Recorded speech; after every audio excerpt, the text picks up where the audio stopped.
கர்த்தருடைய பரிசுத்த நாமத்துக்கு மகிமையுண்டாவதாக. இந்த நாளுடைய ஆசீர்வாதத்துக்கு ஒரு வேத பகுதி வாசிப்போம். அது 1 சாமுவேல் 15ஆம் அதிகாரம் 2ஆம் 3ஆம் வசனம். சேனைகளின் கர்த்தர் சொல்கிறது என்னவென்றால், இஸ்ரவேல் எகிப்திலிருந்து வந்தபோது அமலேக்கு அவர்களுக்கு வழிமறுத்த செய்தியை மனதில் வைத்திருக்கிறேன். இப்போதும் நீ போய் அமலேக்கை மடங்கடித்து அவனுக்கு உண்டான எல்லாவற்றையும் சங்கரித்து அவன் மேல் இரக்கம் வைக்காமல் புருஷரையும் ஸ்திரீகளையும் பிள்ளைகளையும் குழந்தைகளையும் ஆடுகளையும் ஒட்டகங்களையும் கழுதைகளையும் கொண்டு போட கடவா என்றார் என்று சொன்னான். அப்பொழுது சவுல் இதை ஜனங்களுக்கு அறியப்படுத்தி தெலாயிலே இவர்களை தொகையை பார்த்தான். அவர்கள் 2,00,000 காலாட்களும் யூதா ஜனங்களுக்கு 14,000 பேர் இருந்தார்கள். இங்கே சவுல் இடத்திலே கர்த்தர் சொல்றாரு, பா என் ஜனங்களை, இந்த அமலேக்கன் என்கிற ஒரு ஜாதி இருக்குது, இந்த ஜாதி பிரயாணப்பட்ட என் ஜனங்கள் போகும்போது இந்த வழியாய் போக வேண்டாம் என்று வழிமறித்தான். அது என் இருதயத்திலே எனக்கு துக்கமாவே இருக்குது. என் ஜனத்தை வேதனைப்படுத்தினா, என் ஜனத்தை வழிமறித்தினா, ஆகவே அவனை வானத்தின் கீழே பூமியில் இராதபடிக்கு எல்லாத்தையும் சங்காரம் பண்ண வேண்டும் என்று சொல்லி, இப்பொழுது நீ அமலேக்கை மடங்கடித்து அவனுக்கு உண்டான எல்லாவற்றையும் சங்கரித்து அவன் மேல் இரக்கம் வைக்காமல் புருஷரையும் ஸ்திரீகளையும் பிள்ளைகளையும் சங்காரம் பண்ண வேண்டும் என்று சொல்லி ஆண்டவர் அனுப்புகிறார். கவனிங்க, நீங்களும் நானும் மறந்துடுவோம்.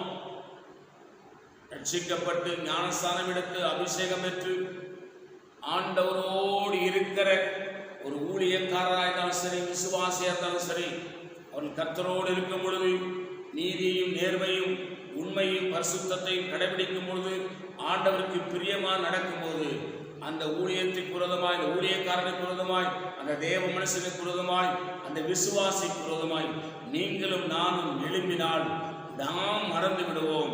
கர்த்தர் மறக்க மாட்டார்.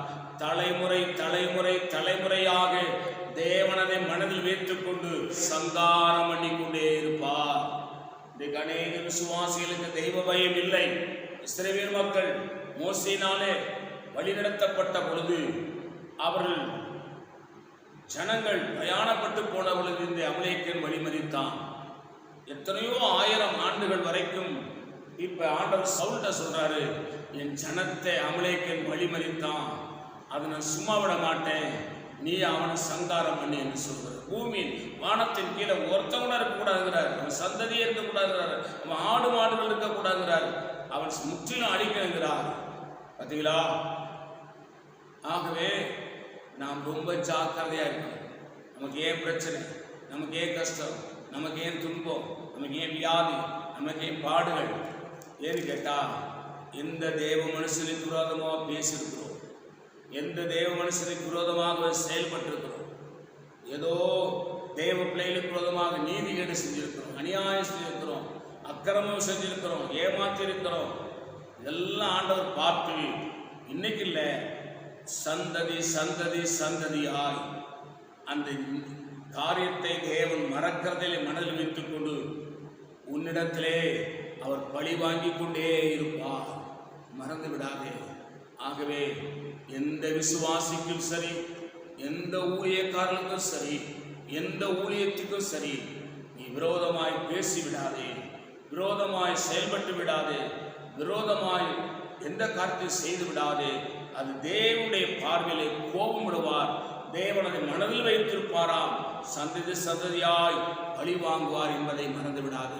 நான் உங்களுக்கு ஆட்சேபிக்கிறேன். பரிசுத்த பிதாவே, நீர் எங்களோடு பேசின, என்னோடு பேசின நல்ல வார்த்தைகளுக்கு ஆசீர்வாதம். இந்த வார்த்தையின்படி ஆசீர்வதிங்க. இயேசு நாமத்தில் வேண்டிக் கொள்கிறோம் பிதாவே. ஆமென்.